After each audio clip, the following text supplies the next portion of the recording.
सभी को नमस्कार। प्यारे विद्यार्थियों, आप सभी का स्वागत है एक बार फिर से जेपी कॉलेज की ऑनलाइन क्लासेस के अंदर। हम देख रहे थे मापी प्रैक्टिकल ज्योग्राफी के बारे में। ये पार्ट फर्स्ट का जो हमारा फर्स्ट सेमेस्टर है। तो देखिए दोस्तों, सबसे पहले हमें मापनी बनानी है, तो उसके लिए पिछली क्लास के अंदर हमने लगभग चर्चा की थी कि आरएफ के बारे में हमने चर्चा की। आरएफ किसे कहते हैं, किस प्रकार से आरएफ होती है, कैसे ज्ञात करते हैं, तो आज हम इसके बारे में भी चर्चा करेंगे। तो सबसे पहले तो यहाँ पर देख लीजिए कि आरएफ जो होती है उसमें हमें दो बातें ध्यान रखनी होती हैं। निरूपक भिन्न, भिन्न का मतलब होता है जिसमें एक अंश और एक हर होता है। तो ये बात भी हमने पिछली क्लास में की। तो यहाँ पर देख लीजिए, आपने कुछ क्या करना है, आपको जो फाइल है इस तरीके से फाइलें आ चुकी हैं। आप फाइल को ले सकते हैं यहाँ से। जेपी कॉलेज में आकर के आप एक बार विजिट कीजिए। तो यहाँ पर जैसे हमारे पास में कुछ बातें होती हैं, उनको आपने ध्यान रखना है कि मानचित्र एवं धरातल पर मापी गई दूरियों के अनुपात को प्रदर्शित करने वाली जो भिन्न होती है उसे प्रदर्शित भिन्न या निरूपक भिन्न या फिर रिप्रेजेंटेटिव फ्रैक्शन कहते हैं। यानी उसको हम शॉर्ट में क्या लिखते हैं, आरएफ लिखते हैं।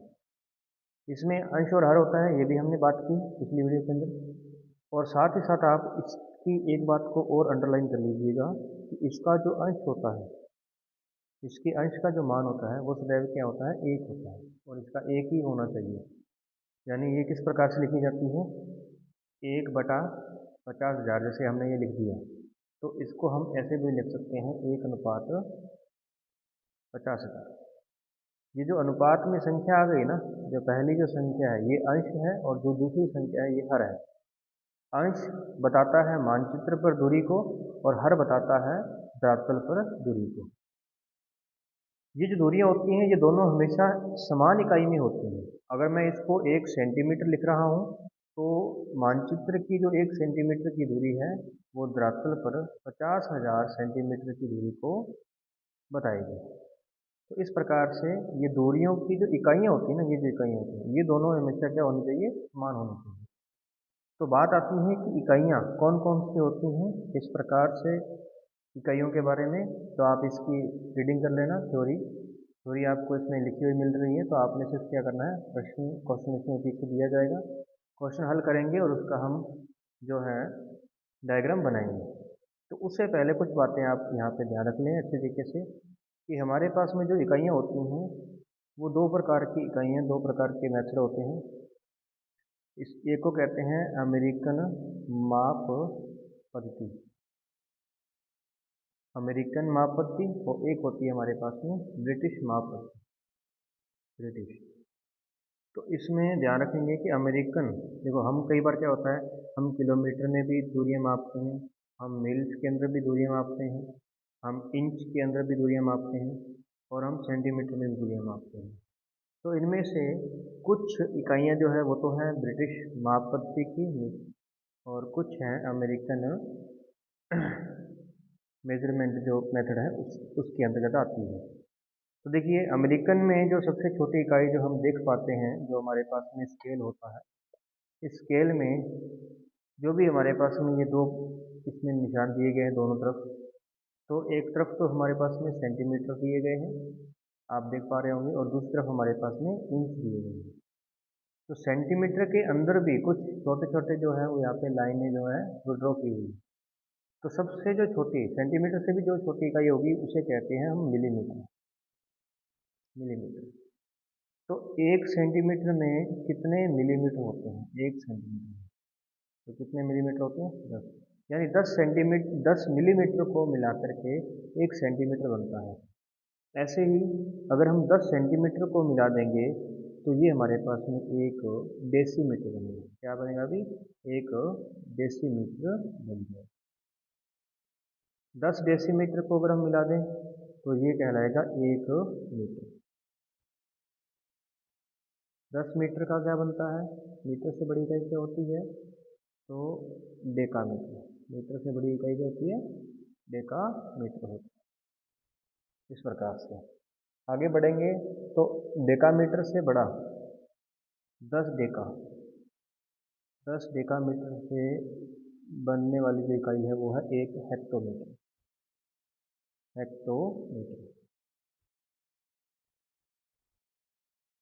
ठीक है, एक हेक्टोमीटर सॉरी 10 हेक्टोमीटर को अगर हम मिला देंगे तो बन जाएगा 1 किलोमीटर।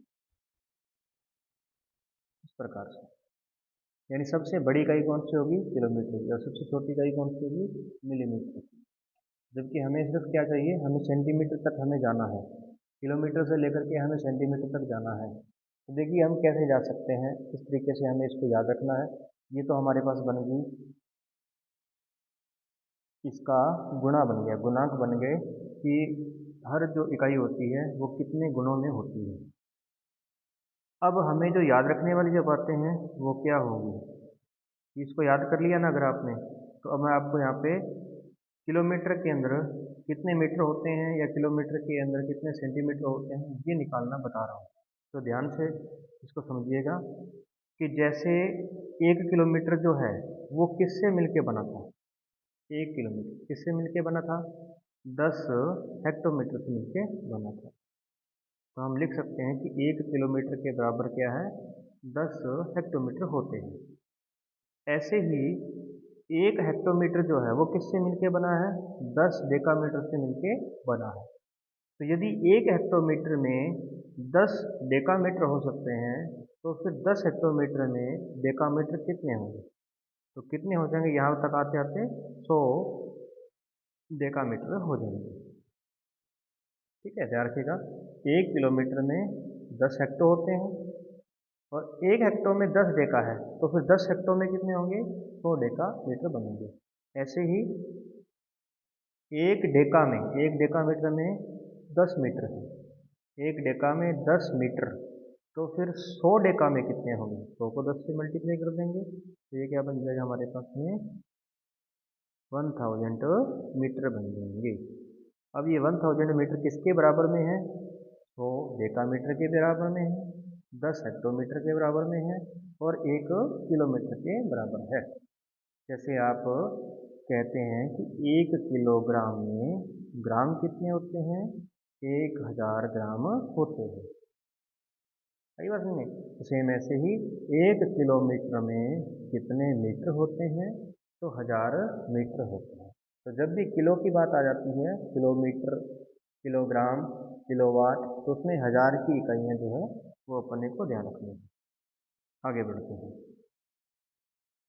अब मीटर आ गया, तो मीटर से छोटा क्या है? डेसीमीटर। तो 1 मीटर में 10 डेसी है, तो यहाँ पर कितने बनेंगे? तो 10,000 डेसीमीटर। और सबसे लास्ट में अपन जाएंगे सेंटीमीटर पे। तो किलोमीटर से जब सेंटीमीटर की बात करेंगे कि 1 किलोमीटर में सेंटीमीटर कितने हैं, तो सबसे पहले तो अपने को ये पता होना चाहिए कि डेसीमीटर तक हम पहुँच गए, तो 1 डेसीमीटर में 10 सेंटीमीटर है, 1 डेसी में 10 सेंटीमीटर हैं, तो फिर 10,000 में कितने होंगे? तो 10,000 को 10 से गुना करेंगे तो बन जाएगा 1 लाख। तो 1 लाख सेंटीमीटर हमारे पास में हो गया। इस प्रकार से हमें ये जो है सभी के अंदर सेंटीमीटर की इकाइयाँ हमें याद रखनी है। चलिए करते हैं, आगे बढ़ते हैं। यहाँ पर देखते हैं, एक हेक्टोमीटर में क्या है? 10 डेकामीटर है और 1 हेक्टोमीटर मीटर कितना बनेगा? तो देखते जाइएगा, यहाँ से ये संख्या 10 गुना है और उससे ऊपर जाएंगे तो 10 गुना हो जाएगी, तो यानी कि 100 मीटर। 100 मीटर हो गया। इससे और ऊपर जाएंगे तो 1000 डेसीमीटर। 1 2 3, तो 3 जीरो लग गई, 1 2 3 4, तो इसमें सेंटीमीटर कितने होंगे? 1 हेक्टोमीटर में 10,000 सेंटीमीटर होते हैं। आगे बढ़ते हैं, 1 डेका में मीटर कितने हैं? तो मीटर से 10, तो मीटर से और ऊपर जाएंगे तो 100 बनेगा डेसीमीटर, और ऊपर जाएंगे तो 1000 बनेगा सेंटीमीटर। तो ये भी याद रखने वाली इकाई होगी हमारे पास में। मीटर में चलें तो मीटर से ऊपर क्या है, डेसीमीटर। डेसीमीटर तो डेसीमीटर कितने बनेंगे, 10। और उससे ऊपर क्या है, सेंटीमीटर। तो सेंटीमीटर कितने बनेंगे, 100। ये भी आप सब जानते हैं कि 1 मीटर में सेंटीमीटर कितने होते हैं, 100 सेंटीमीटर होते हैं। क्लियर है बात। यहाँ बात करते हैं तो 10 सेंटीमीटर। ऐसे करते हुए हमें सेंटीमीटर के सभी स्टेप जो है वो याद रखने हैं कि 1 किलोमीटर में सेंटीमीटर कितने हैं, 1 लाख। 1 हेक्टोमीटर में सेंटीमीटर कितने हैं, 10,000। डेका में कितने, 1000। मीटर में कितने, 100। और डेसी में कितने, 10। तो सेंटीमीटर में बात करते हैं ब्रिटिश माप पद्धति की। ब्रिटिश माप पद्धति में हमें सिर्फ 4 ही जो है पद्धतियाँ ध्यान रखनी है। देख लेते हैं ब्रिटिश।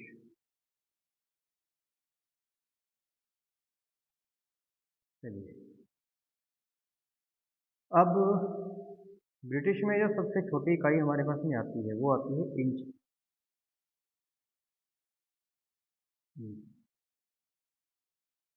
अब इंच में की बात अगर मैं करूँ यहाँ पे, तो 1 इंच के अंदर, 1 इंच में 16 इकाइयाँ होती हैं, ठीक है, 16 इकाई। यानी इस 1 इंच के अंदर यहाँ से लेकर के, यहाँ से लेकर के यहाँ तक क्या बन गया, 1 इंच हो गया। अब इस 1 इंच में कितनी इकाइयाँ हैं, ये 16 इकाइयाँ होती हैं। जैसे 1 सेंटीमीटर, 1 सेंटीमीटर में कितनी इकाइयाँ होती हैं, तो 10 इकाइयाँ होती हैं। कितनी इकाइयाँ यहाँ पे, 10। और उस इकाइयों का नाम क्या है, मिलीमीटर। उसका नाम क्या होता है, मिलीमीटर। ऐसे यहाँ पे इंच में कितनी इकाइयाँ होती हैं, तो 16 इकाइयाँ होती हैं। यानी 16 भाग होते हैं 1 इंच। इंच से बड़ा होता है फिट। इंच से बड़ा क्या होता है, तो 1 फिट में इंच कितने होते हैं, तो 12 इंच होते हैं। 12 इंच होते हैं। फिट से बड़ा आ जाएगा हमारे पास में 1 गज। गज जिसे कहते हैं यार्ड। तो 1 यार्ड में फिट कितने हो जाएंगे, तो 3 फिट का 1 यार्ड होता है। 3 फिट का क्या होता है, 1 यार्ड। ऐसे ही फिट से बड़ा, गज से बड़ा जो है, गज से बड़ी जो संख्या है वो होती है हमारे पास में फरलांग। फरलांग, ठीक है। तो 1 फरलांग किसके बराबर होता है, 220 गज के बराबर होता है। और फरलांग से बड़ा होता है मील, माइल, ठीक है, मील। और 1 मील में कितने होते हैं जी, 8 फरलांग होते हैं। 8 फरलांग हो गया। तो अब हम यहाँ से, ये देखो इसमें 4 ही इकाइयाँ हैं, ये 4 इकाइयाँ आपने ध्यान रखनी है, ठीक है। कि 12 इंच का 1 फिट, 3 फिट का 1 गज, 220 गज का 1 फरलांग और 8 फरलांग का 1 मील। अब 1 मील में फरलांग कितने हैं, 8। तो अगर पूछ ले कि 1 मील में गज कितने होते हैं, तो देखो 1 फरलांग में 220 गज है, तो फिर 8 फरलांग में कितने गज होंगे, तो 1760 गज होंगे। हमने क्या कर दिया, यहाँ पे मल्टीप्लाई कर दिया। आई बस में 8 से गुणा किया, यहाँ गया। अब यहाँ पर देखो कि अगर पूछा जाए कि 1 मील में फिट कितने होते हैं, तो 1 गज में कितने फिट थे, 1 गज में 3 फिट थे। और यहाँ कितने गज हैं, 1760 गज। तो 1 गज में 3 फिट हैं, तो इसको हम 17 से मल्टीप्लाई कर देंगे। तो 17 तिया 51, ये हो गया 5280 फिट। तो 1 मील में 5280 फिट बन गए। अब ऐसे ही पूछ लिया जाए कि 1 मील में इंच कितने होते हैं, इंच। तो 1 फिट में कितने इंच थे, 12। और यहाँ कितने फिट हैं, 5280। तो मल्टीप्लाई करेंगे जब हम 12 से यहाँ पे, तो ये हमारे पास में आ जाएगा 63360, 63,360। तो ये बात को आपने याद रखना है। ऐसे ही यहाँ बनाते हैं अपन। 1 फरलांग किसके बराबर है, 220 गज के बराबर है। तो 220 गज हो गए। 1 गज में 3 फिट थे, तो ये बन गया 660 फिट, ठीक है। फिट से छोटा कौन आ गया, इंच। तो अब इसको इंच 12 से मल्टीप्लाई करेंगे, क्योंकि एक फिट में 12 होते हैं। तो ये होगा हमारे पास में 12 छुके 72, ठीक है, 7920 इंच, ये भी याद रखिएगा। फिर इससे ऊपर चलते हैं। तो एक गज में 3 फिट होते हैं। तो एक गज में इंच कितने होते हैं, तो 36 इंच, क्योंकि एक फिट में कितने थे, 12 इंच थे, तो 12 तिया 36 इंच है। तो इस प्रकार से आपको ये माप जो है वो याद रखने होंगे। क्लियर है दोस्तों, इस प्रकार से इसको समझिएगा। अब बारी आती है हमारे पास में कि हम आरएफ कैसे निकालेंगे, आरएफ ज्ञात करना, आरएफ ज्ञात करना सीखते हैं। तो देखिए, हमें प्रश्न जो दिया जाएगा या तो हमें ब्रिटिश पत्ती में दिया जाएगा या हमें अमेरिकन पत्ती के अकॉर्डिंग दिया जाएगा। तो हमें करना क्या है, जैसे हमें कह दिया जाता है कि मानचित्र पर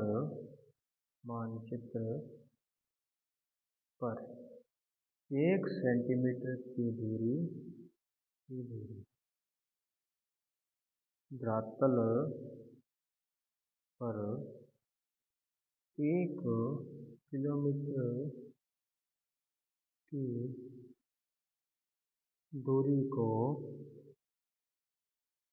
प्रदर्शित करती है। तो इस मानचित्र के लिए आरएफ ज्ञात कीजिए। तो बाई चांस हमसे ये प्रश्न पूछा जाता है, तो हम कैसे ज्ञात करेंगे, तो चलिए देखिए, आरएफ बराबर क्या होता है, मानचित्र की दूरियां बटा धरातल की दूरी। तो बताइए जरा, मानचित्र पर दूरियां कौन सी हैं, 1 सेंटीमीटर, और धरातल की दूरियां कितनी हैं, 1 किलोमीटर। अब ये दोनों दूरियां जो हैं वो अलग अलग इकाई में हैं। तो आरएफ तभी ज्ञात की जा सकती है जब दोनों की इकाई बराबर हो। तो अब हम 1 सेंटीमीटर को किलोमीटर तो बना नहीं सकते, लेकिन 1 किलोमीटर जो है ये बड़ी इकाई है। तो बड़ी इकाई में छोटी इकाइयाँ होती हैं। तो 1 किलोमीटर में सेंटीमीटर कितने होते हैं, तो अभी अभी हमने देखा, क्योंकि 1 किलोमीटर में 1 लाख सेंटीमीटर होते हैं। तो अब हम इसको लिखेंगे 1/1 लाख सेंटीमीटर, ये भी क्या है, सेंटीमीटर। तो सेंटीमीटर से सेंटीमीटर को काट देंगे, और अब हमारे पास में जो आरएफ आएगा वो आएगा 1/1 लाख। तो इस तरीके से हमें आरएफ जो है वो ज्ञात करना होता है। क्लियर दोस्तों, ऐसे हम आरएफ ज्ञात करेंगे। और ऐसे ही जब हम बड़ी इकाई को छोटी में बदलेंगे तो गुना करेंगे, और छोटी इकाई को बड़ी में बनाने के लिए भाग देंगे। छोटी इकाई को बड़ी बनानी है तो क्या करेंगे, हम भाग देंगे। कैसे, एक एग्जांपल ये भी अपन देख लेते हैं।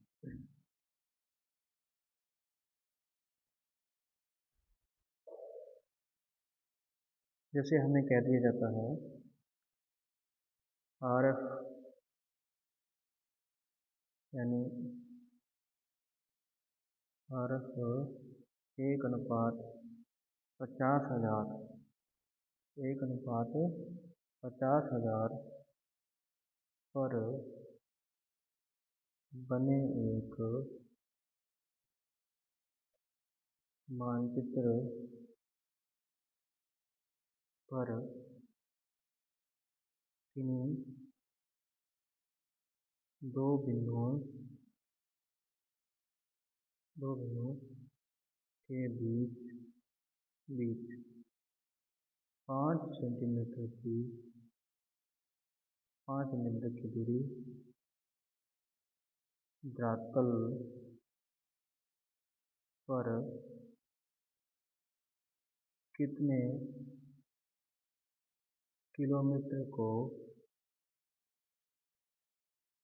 दर्शाएगी, कितने किलोमीटर को दर्शाएगी। तो अब हमें इसको हल करना है। अब हम देखते हैं कि इसको हम हल कैसे करेंगे। तो देखिए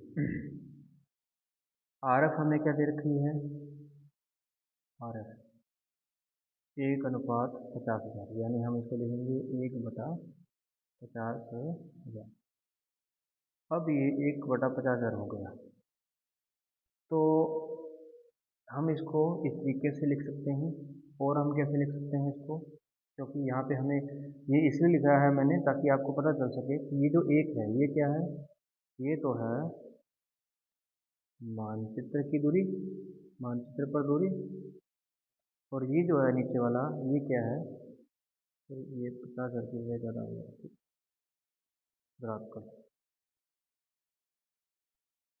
धरातल पर दूरी। तो ये आपको पता चल गया। तो अब इसका मतलब ये हुआ कि मानचित्र का 1 सेंटीमीटर किसके बराबर हुआ, धरातल के 50,000 सेंटीमीटर के बराबर है। क्योंकि जो अनुपात में दी होती है ना, तो तब उसमें कोई इकाई नहीं होती है। हम इसको इंच भी लिख सकते हैं कि 1 इंच बराबर 50,000 इंच। हम यहाँ इसको 1 मिलीमीटर बराबर 50,000 मिलीमीटर भी मान सकते हैं। परंतु हमें ध्यान कैसे लिखना, पता कैसे चलेगा कि हमें यहाँ पे सेंटीमीटर लिखना है। तो पता ये चलेगा कि इस प्रश्न के अंदर जो भी बात की गई है वो किस पद्धति से रिलेटेड है, किस मेथड से ये रिलेटेड बात हो रही है। तो ये सेंटीमीटर और किलोमीटर की यहाँ पे बात आ गई है, इसका मतलब ये अमेरिकन से रिलेटेड है और इसका सॉल्यूशन भी अमेरिकन पद्धति से ही होगा। तो इसीलिए हमने यहाँ पे क्या लिखा, सेंटीमीटर, और ये भी क्या लिखा जाएगा, सेंटीमीटर ही लिखा जाएगा। अब मैं इसको 1 किलोमीटर तो मान नहीं सकता, क्योंकि मानचित्र पर 1 किलोमीटर बड़ा मानचित्र तो होता नहीं है। तो इसीलिए आपको कॉमन सेंस से इसको सेंटीमीटर में ही रखना है। तो यदि इसको सेंटीमीटर लिखोगे तो ये भी सेंटीमीटर ही लिखा जाएगा। तो अब आपके पास में इकाई आ चुकी है। जब आपके पास में इकाई आ जाए तो अब हमें जाना किसमें है, किलोमीटर में जाना है। तो ये तो है हमारे पास में मानचित्र की दूरी। तो मानचित्र पर तो वो पूछ रहा है कि मानचित्र पर किन्हीं दो बिंदुओं के बीच 5 सेंटीमीटर की जो दूरी है वो धरातल पर कितने किलोमीटर को दर्शाएगी। तो यानी हमें बराबर में किलोमीटर लेकर के आने हैं और इधर हमें 5 सेंटीमीटर बनाने हैं। तो पहले तो ये समझो कि 1 सेंटीमीटर की जो दूरी है वो 50,000 सेंटीमीटर के बराबर है। तो फिर 5 सेंटीमीटर की जो दूरी होगी, मानचित्र पर जो 5 सेंटीमीटर की दूरी होगी वो किसके बराबर होगी, 5 गुना 50,000। तो ये हमारा कितना बन गया अभी, 2,50,000 सेंटीमीटर बन गए।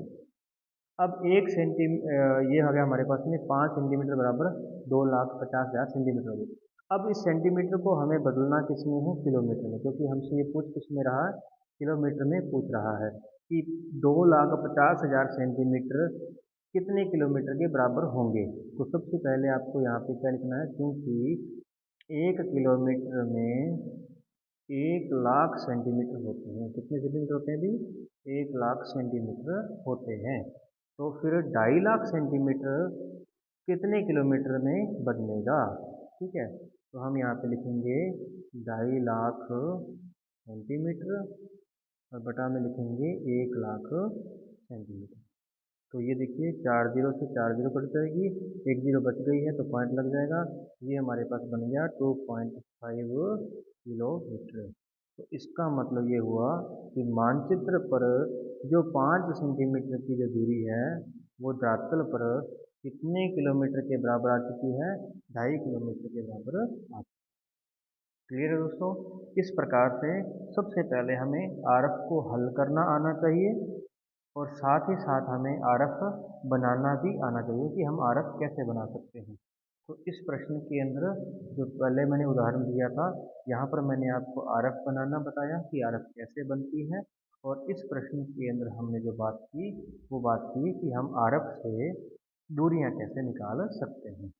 अगले लेक्चर के अंदर हम बात करेंगे हमारे प्रश्न की, कि जो हमारे पास में फाइल का जो हमारा पहला प्रश्न बनता है वो किस प्रकार का है, वो मैं आपको यहाँ पे शो करवाता हूँ और फिर उसको हम हल कैसे करेंगे यहाँ पर हम उसका डायग्राम बनाएंगे और यहाँ पर हम उसको हल करेंगे। तो देख लीजिएगा, यहाँ पर दिया गया है कि सरल मापनी के द्वारा किसी रेखीय माप प्रणाली के आधार पर प्रणाली के अधिक से अधिक दो मात्रकों यानी दो यूनिट यानी दो इकाइयों जैसे मील और फरलांग और गज और फिट, किलोमीटर और हेक्टोमीटर, हेक्टोमीटर और डेकामीटर, डेकामीटर और मीटर आदि में धरातल की दूरियां प्रदर्शित की जा सकती हैं। सरल मापनी में केवल दो दूरियों को ही हम दर्शा सकते हैं। एक हमारे पास में आएगी आगे चल करके विकिरण मापनी, जिसमें हम तीन दूरियों को दर्शा सकेंगे, तीन इकाइयों को दर्शा सकेंगे, यानी किलोमीटर, किलोमीटर के साथ साथ हम हेक्टोमीटर को दर्शाएंगे और उसके साथ हम डेकामीटर को भी दर्शा पाएंगे।